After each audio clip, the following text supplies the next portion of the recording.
Today I'm taking up Shakespeare's play Macbeth.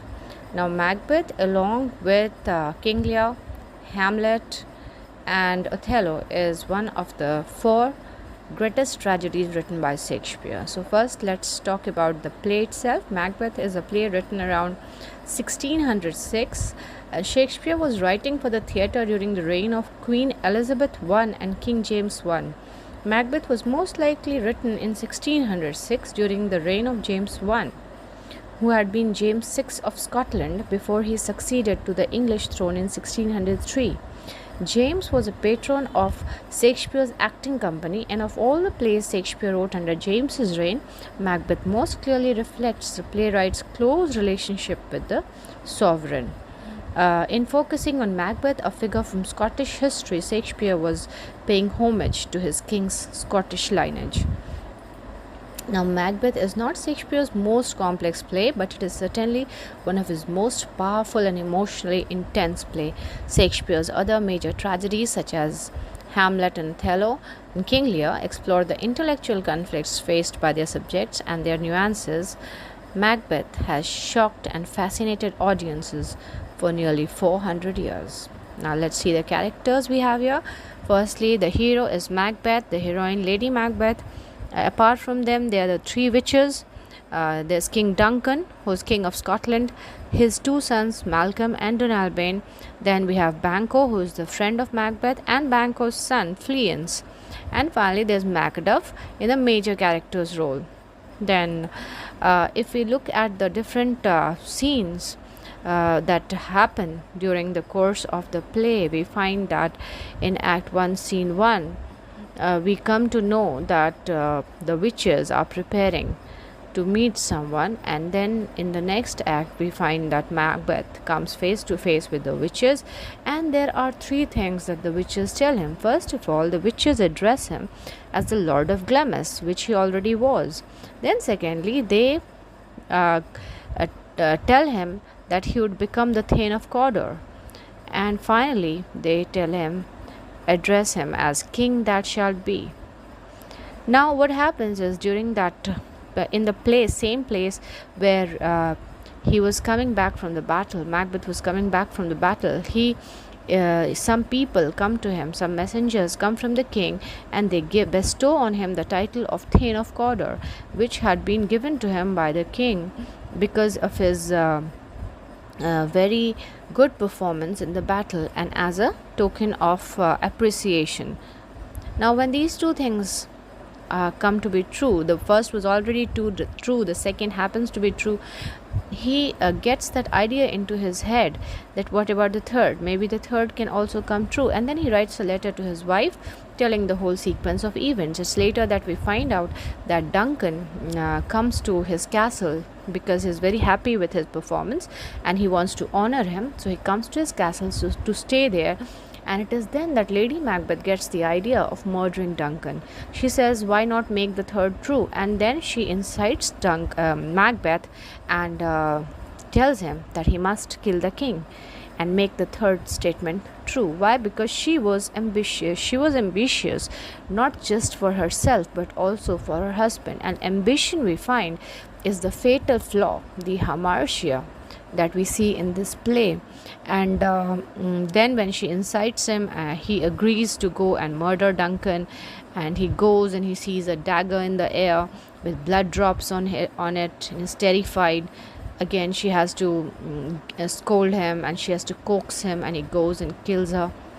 No, before that we find that Lady Macbeth herself goes to kill Duncan, and before that the chamberlains had been made so drunk that they would know nothing about what was happening to Duncan in the same chamber. So she goes to murder Duncan herself, but she finds a likeness of her father in Duncan's appearance and is not able to kill him. She comes back again, she talks to Macbeth. Macbeth again with full resolution goes and kills Duncan. And then at that point we have that scene when the two sons of Duncan, Malcolm and Donalbain, say a prayer and they say, God bless us, and he is not able to say Amen. And when he is not able to say Amen, he is so very disturbed. He comes back to his wife with the dagger in his hand. The object with which he had murdered Duncan is in his hand when he comes back, and he tells his wife, why was I not able to say Amen? And he's so disturbed. And Lady Macbeth's presence of mind still rules, and she says, why did you bring this object of murder with you? She takes the dagger, she asks him to compose himself, she goes back to the room in which Duncan was bleeding. She takes the blood from the bleeding Duncan and puts it on the two chamberlains, leaves the dagger, and clears all traces of murder done by them. And she makes sure that they have lots of blood on them, the chamberlains. And then she comes back, and they all put up a pretense of having gone to sleep. And next morning, when the murder is discovered and there's a hue and cry, Lady Macbeth even pretends to faint. And when she's told that Duncan has been murdered, her reaction is something that shocks people. She says, what, in our house? Meaning, it would be okay if somewhere else the murder was committed, and people take note of that. That thing is noted, that her reaction is not natural. It's not something that comes from within. And then after that, there's a whole line of murders that takes place, because Macbeth happens to be the nearest kin. Malcolm and Dunalbain are afraid for their lives, and they flee from Scotland. They run away to England, and there start to raise an army. Macbeth is the nearest kin, nearest relative, so he is made the king. And after that, he remembers that in the first meeting, the witches had told Banquo that he would not become king, but his son, at that point in the scene where they are having that banquet, and he says, everybody, all those who are honorable in Scotland are under my roof except my dear friend Banquo. At that point, the ghost of Banquo comes and sits in the place assigned for him, and he gets so troubled. He starts talking, and it seems to Lady Macbeth that he is going to tell everybody that he has had him murdered. And she controls the situation, and she tells the people that he is not feeling well, and she asks him to be a man. She says, talk like a man.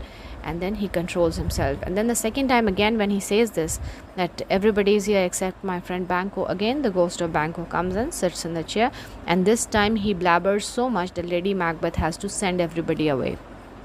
It's until this point that you find Lady Macbeth very active. But then what happens after this? Things start changing. We find there's an alienation that takes place between Macbeth and Lady Macbeth.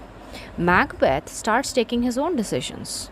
He decides to go and meet the witches for a second time. And so he does. When he goes to meet the witches for the second time, they are preparing a broth which has very strange ingredients added to it. And from that broth, they call up their master, the devil, to talk to him. And we have several images that come and talk to Macbeth. The first one tells him, beware Macduff, the Thane of Fife. There's a warning given to him. Then the second one says, none of women born shall have power to harm Macbeth. And this apparition actually arises in the form of a bloody child. And he says, the apparition says that nobody who is born of a woman will ever be able to harm Macbeth. And Macbeth is so happy that it is impossible that there can be any man who is not born of a woman. And the third one says that Macbeth shall never be defeated until Birnam Wood comes to Dunsinane Hill. So he felt that his defeat is impossible, because it's not possible for a whole forest to uproot itself and start walking up to the hill. So in all these three things, he feels very assured, except for the fact that he needs to be aware of Macduff. And he does not forget to ask about Banquo. What about Banquo? The future, what does it hold?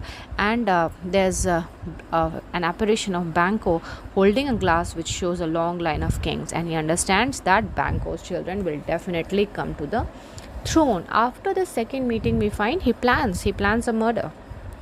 He plans the murder of Macduff. Now remember, in the beginning of the play, it is Lady Macbeth who plans the murder of Duncan. Now he is so deep into crime that he plans the murder of Macduff. So when he sends murderers to the house of Macduff, Macduff was not there. So instead, they kill the whole family of Macduff. There's a small child, and it's a very pathetic scene where the child is killed and his mother also obviously is killed. So Macduff flees from there. He goes and joins Malcolm and Donalbain while they are preparing an army against Macbeth. So all these things keep on happening in the background, and finally we find that a time comes when Lady Macbeth is hallucinating. She is suffering, she is not able to sleep, and whole night she is seen walking around and she is washing her hands, and those very pathetic lines she utters, uh, all the perfumes of Arabia will not sweeten this little hand. She gets the smell of blood from her hand. So that means that although she had pretended to be very strong at the beginning of the play, she's actually not all that strong. She is a woman after all, and she has a conscience after all. And then what happens towards the end of the play? We know what happens, that we find the guard comes in one day and he tells him that, look, the whole of Burnham Forest is walking up to Dunsinane Hill. And when Macbeth goes to see, he actually sees the forest walking. What had happened was that when Malcolm and Donalbain and the Macduff and everybody, the whole army was coming, they had ordered, Malcolm had told the army to cut off branches from the tree and walk. And when Macbeth and Macduff are face to face, Macbeth tells Macduff, why are you wasting your energy? None of women born can kill me, the witches said. Macduff laughs him to scorn and says, I was never born of a woman. I was taken out from my mother's womb before time. And at that point, Macbeth realizes, and he gives that message that no one should trust these evil creatures, because they always cheat you. They talk to you in a language that has double meaning, double connotations. Now, and Macduff chops off his head, and that's the end of the play. Malcolm becomes the king. Now, if we look at the themes, what are the themes in the play? Firstly, the corrupting power of unchecked ambition. Why did Macbeth's downfall occur? Because he had ambition which was unchecked. He just wanted to keep on growing. And in the beginning, we find Lady Macbeth was also ambitious for herself as well as for her husband. She wanted to become queen. She wanted him to become king. So then we find there's a relationship between cruelty and masculinity. These characters in Macbeth frequently make references to gender, we find. Lady Macbeth incites her husband to murder, provoking the murderers he hires to. Macbeth also provokes the murderers he hires to kill Banquo by questioning their manhood. So everybody talks about manhood, you will find. And women are also sources of violence and evil. Witches' prophecies spark Macbeth's ambition and then encourage his violent behavior. Lady Macbeth provides the brains and will behind her husband's plotting. There's another thing that we learn. What is kingship and what is tyranny? In Duncan, we have the true king. He is meek, he is humble. He was even referred to as Duncan the Meek. He is a very good king. He honors Macbeth. He trusts Macbeth.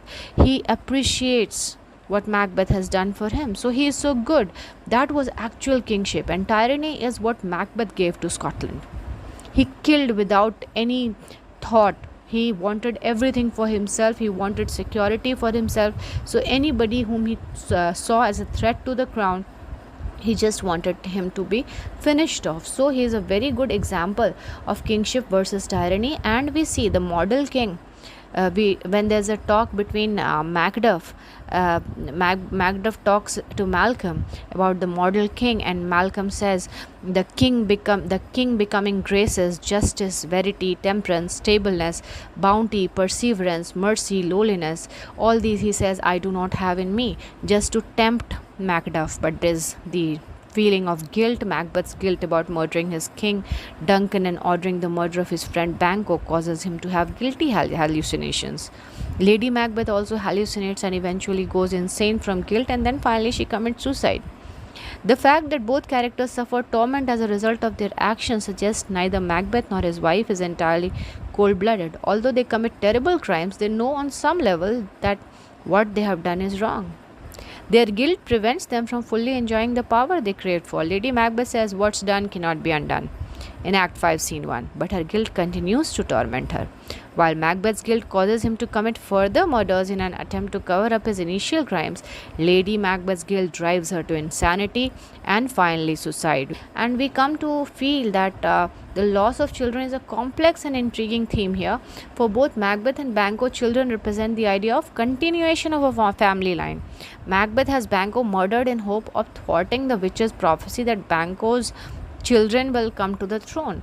Fleance is able to escape, and later on, it is possible that one day he will come, or his children will come to the throne. Macbeth and his wife have no heirs, although Lady Macbeth reference having been she says she had been a mother once, and she says, I have given suck and know how tender it is to love the babe that milks me, which suggests that probably they had a child and they lost a child.